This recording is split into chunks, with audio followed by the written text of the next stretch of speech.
What's up everyone? Welcome back to Show Me Hydro. Today we are diving into an experimental territory that some growers call absolute genius and others call a recipe for chaotic overgrowth. Running Autoflowers in a full recirculating deep water culture setup. We know RDWC delivers explosive vegetative growth because your root zones are constantly bathed in high oxygenated, recirculating nutrient water. But Autoflowers run on their own internal biological clock. They don't wait for you to change the light cycle to flip into flower, they just go.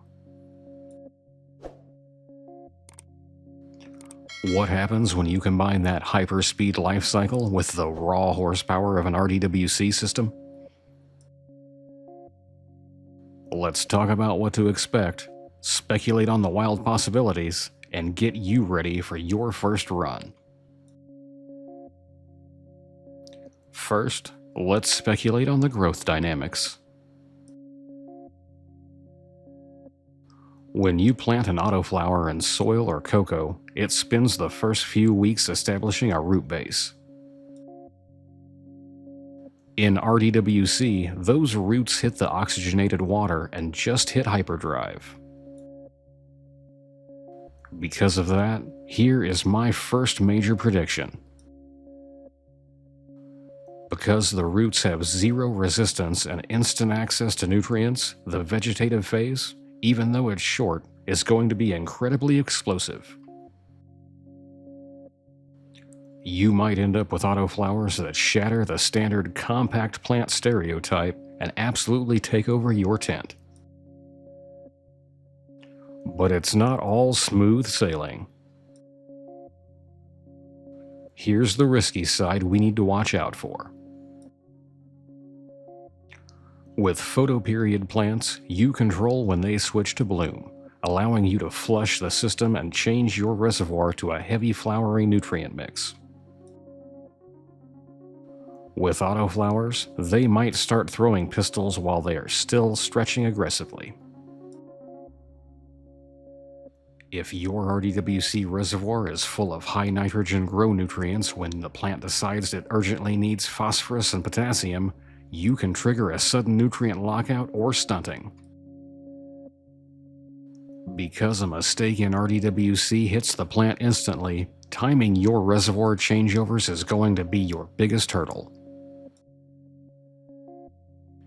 If you're ready to test this out with me, we have to adjust our usual RDWC playbook. Here are 3 rules for your first autoflower crop. Rule 1. Start lean on the ppms. Autoflowers are notoriously sensitive to hot nutrient mixes. Since RDWC makes nutrients highly available, start your seedlings at a quarter of their recommended strength.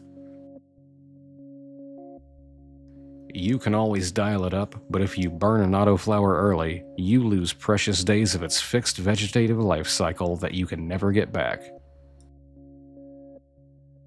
Rule 2. Master the low-stress game. Avoid heavy topping or femming.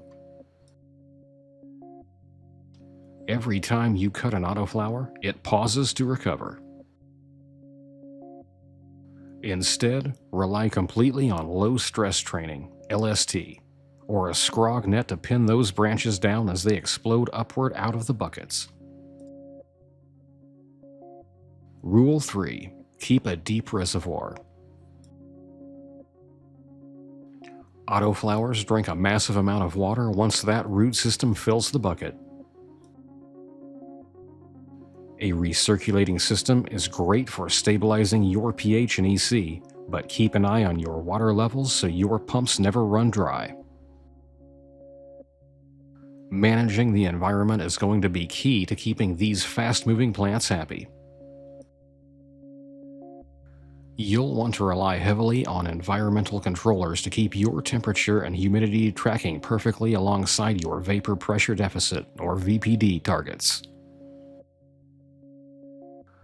Because the water is constantly moving between your plant sites and the central reservoir, keeping your water temperatures below 68 degrees Fahrenheit or 20 degrees Celsius is absolutely non-negotiable.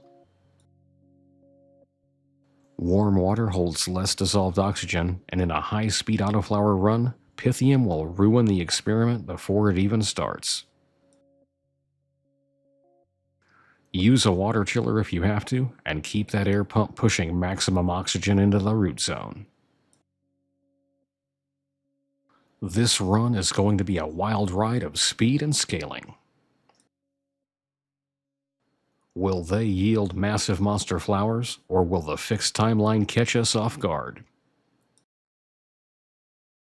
Have you ever tried running Autoflowers in a recirculating deep water culture system? What were your results? Drop your predictions or your personal tips in the comments below. Don't forget to hit that subscribe button and smash the like button if you want to see how this turned out. And I'll see you next time here on Show Me Hydro. Do you want to see what I'm growing? Join us over on Twitch at twitch.tv/showmehydro. You'll be able to see what's happening in the grow tents 24 hours a day, 7 days a week. You can even control the view yourself with chat commands.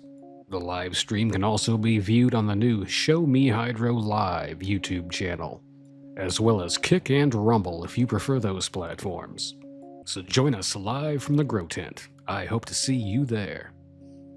Have you got a question you would like answered? Is there a topic you would like to see discussed in a video? Let me know in the comments and I'll see what I can do. Would you like to support the channel? Head on over to patreon.com/showmehydro to get all the garden updates, early video previews, harvest watch photos, and behind the scenes content you won't find anywhere else. If you enjoyed this video, remember to click that like button and subscribe.